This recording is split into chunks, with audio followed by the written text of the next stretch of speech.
Здравствуйте, дорогие зрители! Меня зовут Фирузбек Гуломов, и я очень рад вас сегодня пригласить на премьерный эпизод InCast. Сегодня мы с нашим гест-спикером Роберт Гафаров будем обсуждать разные темы про IELTS, ну и, конечно же, spicy and controversial topics. Так, можете, пожалуйста, чуть-чуть больше про себя рассказать? Я Роберт Гафаров, я студент британской школы Ташкента. На данный момент мой IELTS 8,5, и я поступил и планирую идти в университет Южной Калифорнии по US News, это ранг 25 в Америке. Так, отлично. Спасибо большое. Давайте уже тогда перейдем на английский. Alright, so, Rob, now we have a series of small questions that we would really like to discuss in this podcast right now. And I think the viewers are going to find these certain and particular topics to be quite spicy. So, Rob, what do you think? Tell me. Is the prestige levels of IELTS and the higher band scores dropping, seeing as how every other guy here at Internation is getting 8, 8.5, left and right here, there? What do you think? Quite frankly, I don't think that it is the prestige that is dropping. I believe that it is actually the quality of education that is rising in Uzbekistan. As we all saw, 2 people got 9, which was quite recent as well. Although they had to appeal to get that score, still an improvement, especially for getting it in Uzbekistan. And we just have more native speakers sharing their knowledge instead of keeping it to themselves. Before, the only people that were able to get high scores were the ones that got private tutoring with the native speakers. Meanwhile now, those who already got their high results are able to share with everyone else. And I believe it's a great improvement for our society as a whole, and it's going to allow a whole lot of people to get their education abroad. I mean, yeah, I completely agree with you. To some degree, right, the overall educational prowess and status of Uzbekistan is rising dramatically, right? Because now we have people noticing that education in the 9th, 10th, and 11th grades in public schools is just quite frankly meaningless. That's why, what are they doing? They're actually doing the smart thing. They're not focusing as much as at the attendance and the geometry and algebra and whatnot. However, what they are focusing on is their SAT scores, their IELTS scores. They're focusing on going to private tuitions, tutors, and actually private institutions such as Internation. Small plug. And of course, they are getting the results that they wanted initially, right? Now, of course, not everybody is a native speaker, right? Like, for instance, you as well. You're not a native speaker. However, you managed to grow up in Uzbekistan, and you managed to also get an 8.5 IELTS band score overall, just like myself. Now, what do you think? Was your journey, like, what helped your journey the most, right? Elaborate. To be fair, I think the major part of it was the fact that I committed early. So like from the age of approximately 9, I would even say, I went to groups when we studied English from the very, very beginning, where we learned what cat means, all the simplest stuff. Even dog? Even dog. That's crazy. So I started really early. Right now I'm 18, which means I have 9 years of studying English behind my belt. Another thing that contributed to it massively, I believe, is that among my friends, we started speaking only English. So I'm a big gamer, so three hours a day we play online. Yet it was around 12 or 13 that we agreed that when playing online, we would only speak English. From there, I believe my speaking improved greatly. Yeah. And so did the speaking of all of my friends. At first, it was obviously extremely uncomfortable. Even knowing the call-outs is already weird as of itself. However, as you get more used to it, it not only makes your gameplay sort of better, I would say, since you're actually able to communicate with your teammates as well, the English-speaking ones. But you also feel like you're improving your own English at the same time, which is not just a feeling, which is a fact, and is the case for me, really. And I believe that it was indeed one of the key factors for my success in IELTS. Yeah, that's actually very quite interesting. So what you're saying, right, in simpler terms, guys, is that he integrated the English language into his day-to-day life, right? So instead of speaking while playing CS:GO, instead of saying, "Plant na B" или что-то такое, he was going out, learning the callouts in English, right, and implementing that into his daily regime, right? So now for the viewers back home, what would we recommend? Personally speaking, of course, for the speaking part itself, right, the best thing to do, like the best action, would just to integrate English overall into your daily life. Let's say that you're watching some sort of series, be it on Резка, Kinogo, does not matter, right? You're watching a series, you're watching Riverdale or, I don't know, Pixie Revolution, it does not matter. Just instead of watching it in Russian, go ahead and watch it in English. Now, why is that going to help you? Like, Rob, give me a few points. There's actually quite a tip for it as well. So do not, under any circumstances, use Russian subtitles. Exactly. That was the issue for me in the beginning. All you're doing is reading in Russian. Come on. Because that's actually the advice I followed when I tried improving my speaking part. So I started watching movies and series in English on some weird websites where I could actually get to read the Russian subtitles. It was not only uncomfortable for me to read it, because I wasn't really watching the show, I was just trying to follow the lines. But at the same time, in all honesty, it does not help. You're just reading Russian and watching the picture. I don't believe that Russian subtitles help you at all. So if you're really committing to improving your English, you should just choose English subtitles. At first, your first season is going to be extremely awkward. You're barely going to understand anything. But listen up. You can pause. You can look up the word. You can continue watching your series. And since you are going to hear that word repetitively over and over in the series, you're actually going to remember what it means more.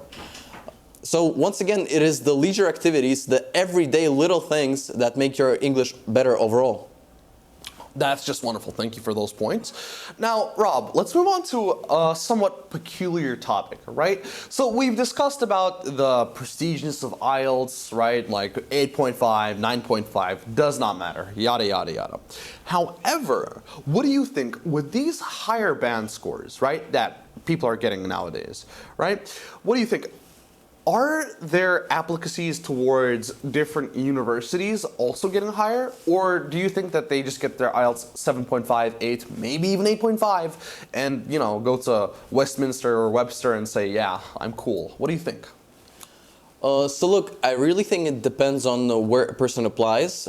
Since I applied to both UK and USA, and the way they viewed IELTS was really different. So for UK, my IELTS of 8.5 really gave me no advantage. So the thing with the UK universities is you just gotta meet the minimum requirement, which is like IELTS 6, IELTS 6.5 in some universities, which is the visa requirement basically. Exactly. So for me, the fact that I had more than 6.5 did not help a single notch, like at all.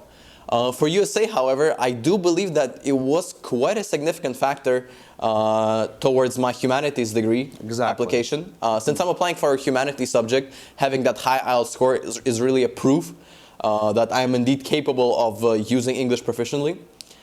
So I believe that maybe if you're going into engineering or math subjects, IELTS may not give you as much of an edge. However, if you're going into humanities, politics, business, must have, absolutely. Exactly, right? Because at the end of the day, if you're in the humanitarian subjects, yes, speaking is one of your most essential assets in your lexical arsenal, right? Now, what does that mean? If you're going to become a lawyer, like for instance, Rob wants to become a lawyer in the future, right? You can't get anything done if you're shy, if you can't speak English as if it was your mother tongue, right? It is a must-have. Speaking is extremely important. However, right, as a person who also applied abroad, etc., got into some pretty prestigious universities myself, I can also concur with the fact that having this high IELTS band score did help me to get cherry picked out of a number of scholarship applicants. And the best part was that I didn't even apply to these universities. I was quite literally cherry picked through Zoom or through Skype and had the opportunity, right? Of course, at the end of the day, it is important to note that IELTS, right, unfortunately may not be your golden ticket to every single university on earth, right?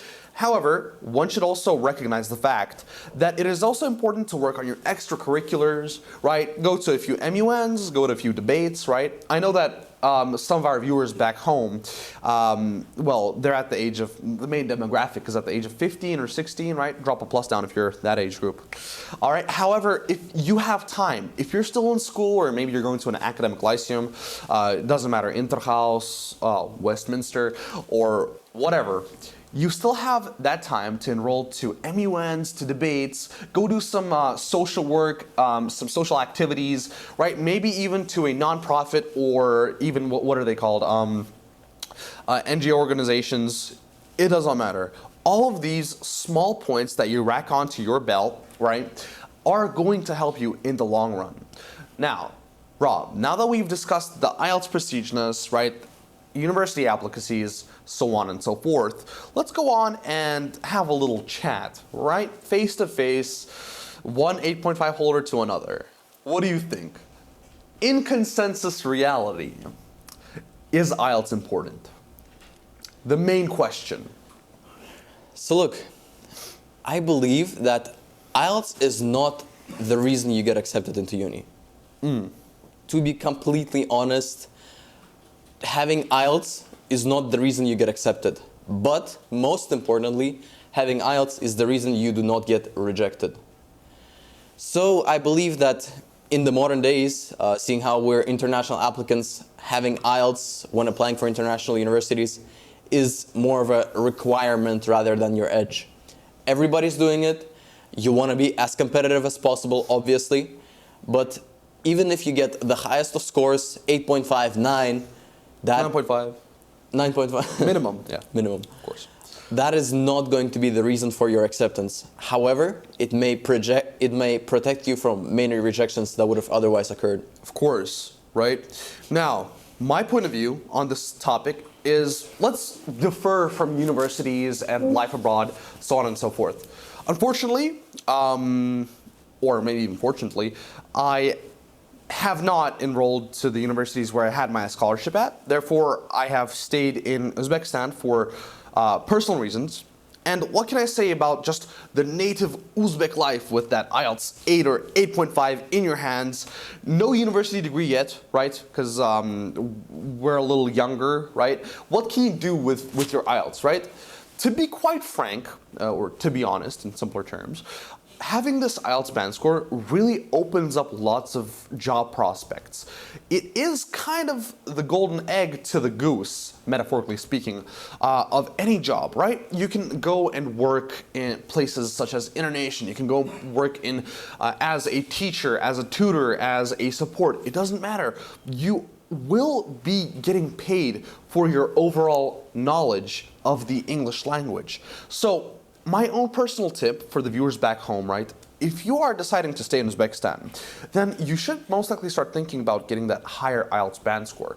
Because here, yeah, a high IELTS band score, it speaks waves, right? It really does. You're going to be able to have job prospects. You're going to be able to be a teacher. You're going to be able to start your own blog or vlog. It doesn't matter. You will maybe even gain some degree of popularity or even fame or success through a high IELTS band score, right? Of course, this is speaking locally, because in America, your IELTS 8, 8.5 doesn't mean anything. Because in reality, I don't want to throw shade at any other 8.5 holders, but come on, bro, man gets 2 9s, a 6.5 and an 8, that's I don't know, 8.5, right? Speaking 6.5, writing 7, right? 2 9s, 8.5, right? So, of course, it does prove that you are extremely proficient and literate in the language. However, abroad, you can't really say, hey man, I got an IELTS 8.5. They're going to say what you talking about, bro? What is that, bro? They probably don't even know what IELTS is, right? Most likely. Yeah,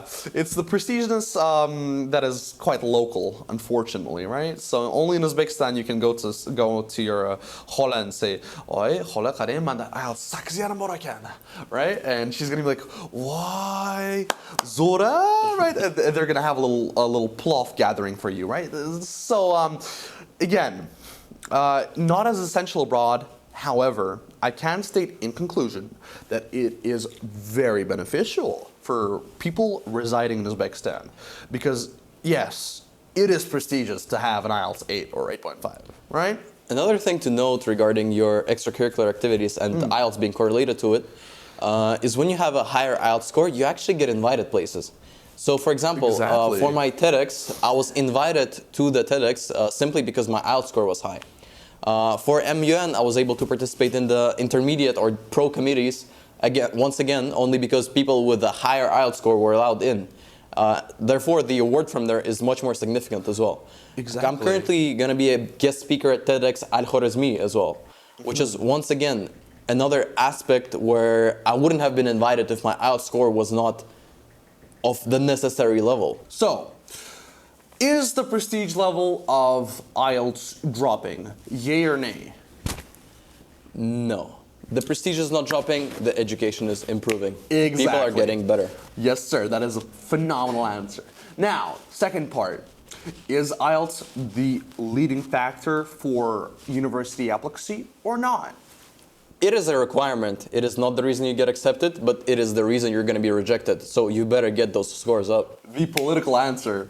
Wonderful. And then lastly, Robert, tell me this. Is IELTS 8.5 or 8 or 7.5 or maybe even 7 important locally in Uzbekistan? It will give you opportunities that will allow you to boost all of your extracurriculars and make them more attractive for the universities. Yes, sir. That is phenomenal. Okay, guys, that's going to be the end of the premiere episode. Я очень рад, что сегодня с нами был гест-спикер Роберт Гафаров, мой близкий друг и тоже обладатель IELTS 8.5. И в будущем, если вам понравится такой вид контента, тогда мы обязательно продолжим еще с более guest-speakers, у которых 8.5, которые будут обсуждать еще IELTS, Life Abroad, University Life, без разницы. Все, что нужно сделать, это оставить лайк и press that subscribe button. Thank you very much for having me here. Hopefully I can come back for winter break to tell you more about life abroad in California. It was a great time, a great discussion. I hope we helped a whole lot of people out there. Thank you for having me. Thank you too.